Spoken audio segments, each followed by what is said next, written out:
This example comes out of Math 20, page 349, section 6.4, and it's this question about the kayakers. It's a pretty common type of question with distance, speed, and time. They even give you the formula right in the question, that distance equals rate times time. Those of us that are kind of physics nerds types, distance equals speed times time. More importantly for this question, if I rearrange that a little bit, time equals distance over the rate or over the speed.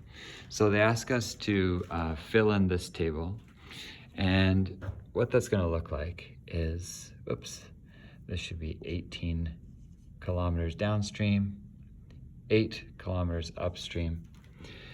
We're going to let x equal the rate that we paddle when there's no current at all. So we're just going to call the downstream x plus 3 and the upstream x minus 3. In other words, the water is slowing us down 3 kilometers per hour as we paddle upstream. It speeds us up 3 kilometers per hour as we go downstream.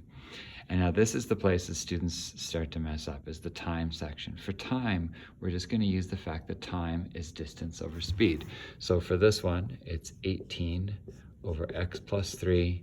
And for the upstream section, it's 8 over x minus 3. Now, the equation that we're going to actually solve comes out of the fact that they say that these two times are equal, that it took the same amount of time to do the downstream 18 as it was upstream 8. So our equation to solve ends up being 18 over x plus 3 is equal to 8 over x minus 3.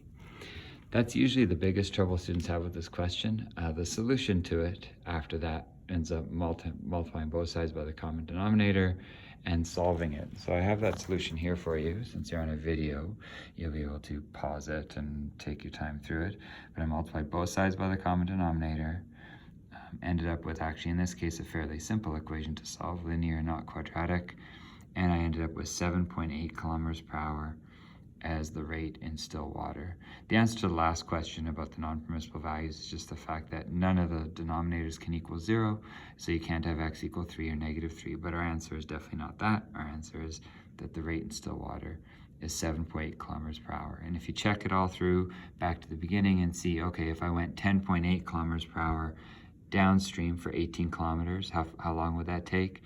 And I think you'll find that it'll take the exact same amount of time as if you went 4.8 kilometers per hour upstream for 8 kilometers.